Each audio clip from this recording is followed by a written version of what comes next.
Hi hello welcome to success competitive hub. ఈరోజు మనం surds topic నుంచి కొన్ని ప్రాబ్లమ్స్ని ఈజీగా ఎలా సాల్వ్ చేయొచ్చు నేర్చుకుందాం. ఫస్ట్ మనకి సర్డ్ అంటే ఏంటో తెలియాలి. nth root a form or a to the power of 1/n ఫామ్లో ఉన్న వాటిని సర్డ్ అంటారు. ఇక్కడ n అనేది పాజిటివ్ ఇంటీజర్ గ్రేటర్ దాన్ 1 ఉండాలి అండ్ ఏ అనేది positive rational number. A is the positive rational number and ఇక్కడ కండిషన్ ఏంటంటే ఏని మనం x to the power of nగా రాసే అవకాశం ఉండకూడదు.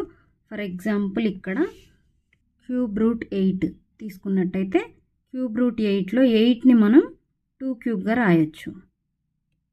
2 క్యూబ్గా రాసినట్లయితే క్యూబ్కి 3కి క్యాన్సిల్ అవుతుంది కాబట్టి ఇక్కడ ఆన్సర్ అనేది 2 వస్తుంది. సో ఇక్కడ 8ని మనం పవర్ 3గా రాయగలిగాం కాబట్టి ఇది మనకి సర్డ్ అవ్వదు. అండ్ నెక్స్ట్ క్యూబ్ రూట్ 27 తీసుకున్నట్లయితే 27ని మనం 3 క్యూబ్గా రాయొచ్చు. 3 క్యూబ్గా రాసినట్లయితే ఇది క్యాన్సిల్ అవుతుంది కాబట్టి ఫైనల్ ఆన్సర్ మనకి 3 వస్తుంది. సో ఇది సర్డ్ అవ్వదు. ఫర్ ఎగ్జాంపుల్ ఇక్కడ 5 రూట్ 29 తీసుకున్నట్లయితే మనం 29ని ఏ నెంబర్ పవర్ 5గా రాయలేం. సో 5 రూట్ 29 అనేది మనకి ఇక్కడ సర్డ్ అవుతుంది. ఇక్కడ nth రూట్ ఏలో ఎక్స్పోనెన్షియల్ ఫామ్ వచ్చేసి A to the power of 1/n, radical form nth root A. ఇందులో nth రూట్ని రాడికల్ సింబల్ అంటారు, ఏని రాడికెండ్ అంటారు. n అనేది ఆర్డర్ ఆఫ్ ద సర్డ్ అవుతుంది. సో ఇక్కడ ఆర్డర్ ఆఫ్ ద సర్డ్ వచ్చేసి 5 అవుతుంది. నెక్స్ట్ ఇక్కడ ఎగ్జాంపుల్స్ చూసుకున్నట్లయితే cube root 4, 4 root 5, 6 root 7, root 2 ఇవి సర్డ్స్ అవుతాయి. ఇక్కడ ఆర్డర్ ఆఫ్ ద సర్డ్ వచ్చేసి 3 అవుతుంది. Order of the surd 4, order of the surd 6. ఇక్కడ ఏం లేదంటే ఆర్డర్ ఆఫ్ ద సర్డ్ అనేది 2 అవుతుంది. నెక్స్ట్ కొన్ని ఎగ్జాంపుల్ ప్రాబ్లమ్స్ చూసుకుందాం. Which of the following is not a surd. ఇక్కడ క్యూబ్ రూట్ 29. ఇక్కడ 29ని మనం ఏ నెంబర్ పవర్ 3గా రాయలేం కాబట్టి ఇది సర్డ్ అవుతుంది. Next 4 root 32. 4 రూట్ 32లో 32ని ఏ నెంబర్ పవర్ 4గా రాయలేం. సో ఇది కూడా సర్డ్ అవుతుంది. 5 రూట్ 18 కూడా సర్డ్ అవుతుంది. 18ని మనం ఏ నెంబర్ పవర్ 5గా రాయలేం కాబట్టి 5 రూట్ 18 కూడా సర్డ్ అవుతుంది. ఇక్కడ క్యూబ్ రూట్ 64 తీసుకున్నట్లయితే క్యూబ్ రూట్ 64లో 64ని మనం క్యూబ్ రూట్ 64ని మనం 4 క్యూబ్గా రాయొచ్చు. ఇది క్యాన్సిల్ అవుతుంది కాబట్టి ఫైనల్గా మనకి ఆన్సర్ 4 వస్తుంది. అంటే ఇది సర్డ్ అవ్వదు. So option D is the correct answer. ఇక్కడ ప్రాబ్లంలో 7 × 5 root 8 is simple surd or pure surd. Simple surd అంటే ఓన్లీ 1 టర్మ్ ఉంటే అది సింపుల్ సర్డ్ అవుతుంది. దీన్నే మోనోమియల్ సర్డ్ అని కూడా అంటారు. ఇక్కడ 7 × 5 రూట్ 8 అనేది సింపుల్ సర్డ్ అవుతుంది. ప్యూర్ సర్డ్ అంటే ఇక్కడ రేషనల్ కోషియంట్ అనేది 7 ఉంది, రేషనల్ కోషియంట్ అనేది 1 ఉంటే అప్పుడు అది ప్యూర్ సర్డ్ అవుతుంది.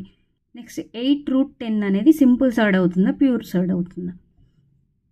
8 రూట్ 10లో రేషనల్ కోషియంట్ అనేది ఇక్కడ 1 ఉన్నట్టు, ఏం లేదంటే మనకి ఇక్కడ రేషనల్ కోషియంట్ అనేది 1 ఉన్నట్టు. రేషనల్ కోషియంట్ 1 ఉన్నట్టయితే అది ప్యూర్ సర్డ్ అవుతుంది. నెక్స్ట్ 1 టర్మే ఉంది కాబట్టి సింపుల్ సర్డ్ కూడా అవుతుంది. సో 8 రూట్ 10 అనేది simple surd and also pure surd. ఇక్కడ సింపుల్ సర్డ్కి కొన్ని ఎగ్జాంపుల్స్ చూసుకున్నట్టయితే రూట్ 2, క్యూబ్ రూట్ 5, 4 × 5 రూట్ 3. ఇక్కడ రూట్ 2, క్యూబ్ రూట్ 5 అనేది సింపుల్ సర్డ్ అవుతాయి అండ్ ఆల్సో ప్యూర్ సర్డ్స్ కూడా అవుతాయి. ఎందుకంటే ఇక్కడ రేషనల్ కోషియంట్ అనేది 1 ఉన్నట్టు. ఇక్కడ 4 × 5 రూట్ 3 అనేది ఓన్లీ సింపుల్ సర్డే అవుతుంది, ఎందుకంటే రేషనల్ కోషియంట్ అనేది 4 ఉంది కాబట్టి. సేమ్ ప్యూర్ సర్డ్స్కి ఎగ్జాంపుల్స్ తీసుకున్నట్టయితే cube root 4, 4 root 7, 5 root 10. Pure surds simple surds అవుతాయి కానీ సింపుల్ సర్డ్స్ మాత్రం అన్ని సింపుల్ సర్డ్స్ ప్యూర్ సర్డ్స్ అవ్వవు. కాంపిటేటివ్ ఎగ్జామ్స్లో ఇలాంటి ప్రాబ్లమ్స్ ఎక్కువగా అడుగుతూ ఉంటారు. వీటిని ఈజీగా ఎలా సాల్వ్ చేయొచ్చో చూద్దాం. Which of the following is greatest. ఇక్కడ ఇచ్చిన వాటిల్లో గ్రేటెస్ట్ సర్డ్ ఏంటి అనేది మనం ఫైండ్ అవుట్ చేయాలి. ఈ 2 నెంబర్స్ని యాడ్ చేయండి. 3 + 5 8, 2 + 3 5, 5 + 7 12. 3 + 8 11. ఇందులో మనకి 12 అనేది greatest. So option C is the correct answer. Which of the following is smallest? Same ఇందాకటి ప్రాబ్లం లాగానే ఈ నెంబర్స్ని యాడ్ చేసుకుందాం.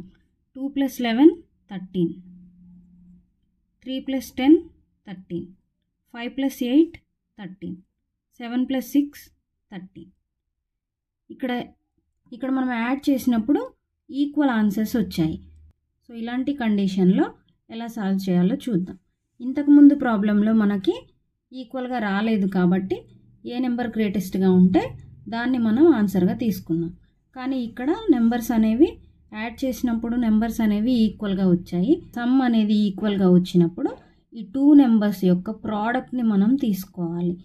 2 నెంబర్స్ యొక్క product 2 × 11, 2 11s 22, next 3 10s 30, 5 8s 40, 6 7s 42. ఇందులో 22 అనేది స్మాలెస్ట్ కాబట్టి ఇది మన ఆన్సర్ అవుతుంది. Which of the following one is largest? ఇందాక ప్రాబ్లంలో మనకి సింబల్ ప్లస్ ఉంది, ఇక్కడ ప్రాబ్లంలో సింబల్ మైనస్ ఉంది. సో ప్లస్ ఉన్నప్పుడు ప్లస్ చేసాం కాబట్టి ఇక్కడ మైనస్ ఉంది కాబట్టి మైనస్ చేయండి. 5 - 3 2, 7 - 5 2, 11 - 9 2, 13 - 11 2. సో ఇక్కడ మనకి డిఫరెన్స్ అనేది ఈక్వల్గా వచ్చింది. ఇందాక మనం ఇక్కడ ప్లస్ సింబల్ ఉన్నప్పుడు డిఫరెన్స్ ఈక్వల్గా వస్తే ప్రోడక్ట్ని ఫైండ్ చేసాం. ఇప్పుడు ఎలా చేయాలో చూద్దాం. మనకు డిఫరెన్స్ అనేది ఈక్వల్గా ఉన్నప్పుడు బిగ్ సర్డ్స్ డిఫరెన్స్ స్మాల్ అవుతుంది, స్మాల్ సర్డ్స్ డిఫరెన్స్ లార్జ్ అవుతుంది. ఇందులో స్మాల్ సర్డ్స్ ఇవే కాబట్టి ఇది మనకి లార్జెస్ట్ అవుతుంది.